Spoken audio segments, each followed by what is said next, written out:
Welcome dear students of class BSc second year. We have already discussed the three types of inheritance: multi-level, multiple and single level inheritance and their C++ implementation. In today's video tutorial we will discuss the another two types of inheritance: hierarchical and hybrid inheritance and their C++ implementation. Okay. First of all, we will see what is a hierarchical inheritance. Hierarchical inheritance: in this type of inheritance, more than one subclass is inherited from a single base class. That is, more than one derived class is created from a single base class. इस inheritance में base class एक है, लेकिन एक ही base class से एक से ज़्यादा डिराइव्ड क्लासेस हो सकती हैं. Okay. Now we will see how it can be implemented using C++ programmes.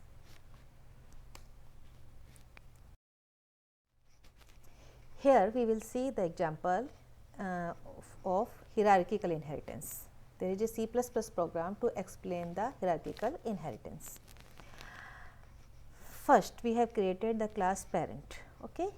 इसके अंदर आपने एक मेंबर फंक्शन बनाया inp1 और उसके अंदर सिंपल प्रिंट कराया this is parent class and this member function is of under the visibility mode of public. Okay.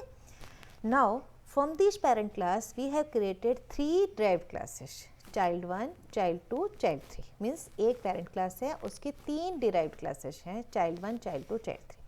तो एक parent और उसके तीन जो हैं derived classes, मतलब एक base class. तो ये कौन सा स्ट्रक्चर हुआ? हिरार्किकल स्ट्रक्चर हुआ. हमने अभी विजिबिलिटी मोड पब्लिक ही लिया है क्योंकि एकदम बेसिक कॉन्सेप्ट हम लर्न कर रहे हैं कि ये होता क्या है. ठीक है. हमने दूसरे विजिबिलिटी मोड जो है प्रोटेक्टेड और प्राइवेट, उनका C++ इम्प्लीमेंटेशन नहीं लिया है. हालांकि मैं तीनों विजिबिलिटी मोड जो हैं आपको प्रीवियस वीडियो ट्यूटोरियल के अंदर समझा चुकी हूँ कि प्राइवेट कैसे वर्क करता है, प्रोटेक्टेड कैसे वर्क करता है और पब्लिक मोड जो है कैसे वर्क करता है इनहेरिटेंस के अंदर. Now first class child1 publicly inherited parent class. In this we have used inp2 member function. This is child1 class. Same class child2 public parent inp3. This is child2 class. Okay. Now one more class that is derived class, that is child3, and parent class is publicly inherited in the child3 class, and here we have used the member function inp4. Okay. This is child3 class. सब में मैंने उसके जो class name है उसी के हिसाब से प्रिंट कराया है. This is parent class, this is child1 class, this is child2 class, this is child3 class.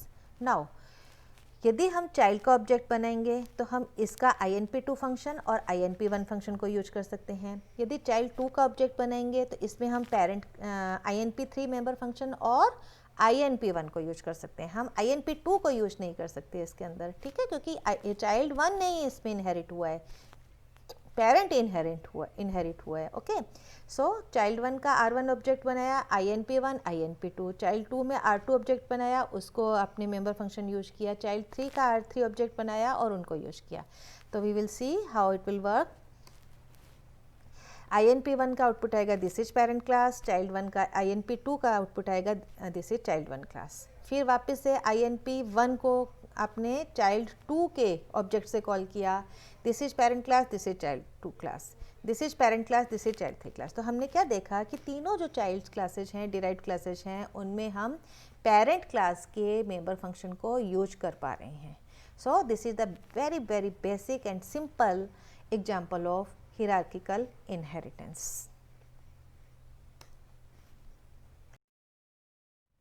Now we will see the hybrid inheritance. Hybrid inheritance, as we already discussed, this is the mixture of all the other types of inheritance. It may be implemented by combining more than one type of inheritance. या तो आप hierarchical और multiple या hierarchical multiple और आपका multiple level inheritance, सारी inheritance को मिला दो तो आपका ये क्या बन जाता है, आपका हाइब्रिड इनहेरिटेंस बन जाता है. तो इस टाइप के जो स्ट्रक्चर्स होंगे वो आपके हाइब्रिड इनहेरिटेंस के स्ट्रक्चर होंगे. Now we will see how it will work in C++ program. There is a C++ program to explain the hybrid inheritance. iostream.h conio.h आपने यूज किया, पेरेंट क्लास बनाई, इसको इनहेरिट किया चाइल्ड 1 के अंदर, फिर पेरेंट क्लास को इनहेरिट किया चाइल्ड 2 के अंदर, और फिर हमने एक और डिराइव्ड क्लास बनाई जिसमें चाइल्ड 1 और चाइल्ड 2 को इनहेरिट किया। तो ये स्ट्रक्चर कुछ इस तरह से होगा, देखें, पेरेंट क्लास बनाई, उसके 2 आपने डिराइव्ड क्लास बनाई, तो ये तो आपका ट्री स्ट्रक्चर्ड हो गया। ओके, फिर चाइल्ड 1 और चाइल्ड 2 का आपने सब चाइल्ड में बनाया, तो ये आपका इतना पोर्शन जो है वो मल्टीपल इनहेरिटेंस हो गया। तो आपने क्या किया, हिरार्किकल इनहेरिटेंस और मल्टीपल इनहेरिटेंस को कंबाइन कर दिया, तो इसलिए ये हाइब्रिड इनहेरिटेंस है। फिर सिंगल लेवल इनहेरिटेंस भी इसके अंदर आ रही है, एक लेवल से दूसरे लेवल तक जा रहे हैं। फिर आपका मल्टी लेवल भी आ रहा है, क्योंकि यहाँ से यहाँ और यहाँ से यहाँ, मतलब 3 लेवल तक जा रहे हैं, तो ये मल्टी लेवल भी है। तो एक तरह से जितनी भी अदर टाइप ऑफ इनहेरिटेंस हैं उन सबका मिक्सचर जो है that is a hybrid inheritance.